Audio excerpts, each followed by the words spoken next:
প্রতিদিন নিয়ম করেই হয় স্বর্ণের বৃষ্টি। শুনতে অবাক মনে হলেও পৃথিবীর একই প্রান্তে ঘটছে এমন ঘটনা। বরফে মোড়া আগ্নেয়গিরি থেকে এভাবেই ছিটকে পড়ে স্বর্ণ। প্রতিদিন ৮০ গ্রাম স্বর্ণ উগরে দেয় এই আগ্নেয়গিরি, যার দাম প্রায় ৭ লাখ টাকা। এই আগ্নেয়গিরির নাম মাউন্ট এরিবাস। পৃথিবীর দক্ষিণ প্রান্তে অ্যান্টার্কটিকার মাউন্ট এভারেস্টের অবস্থান।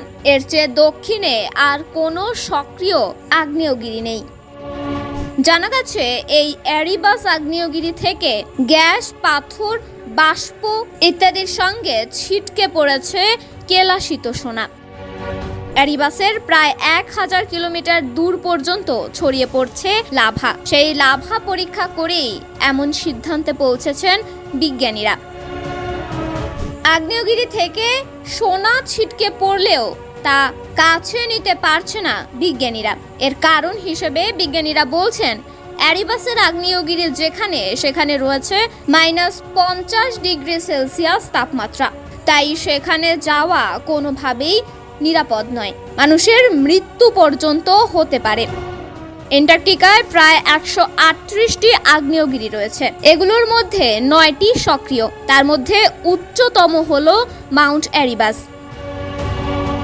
এর উচ্চতা প্রায় ৩৭৯৪ মিটার বা ১২০০ এবং ১২,৪৪৮ ফুট।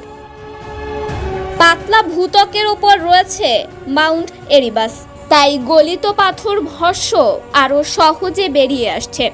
সেই সঙ্গে বেরিয়ে আসছে সোনাও। তন্নি শিকদার, দৈনিক সকালের দুনিয়া।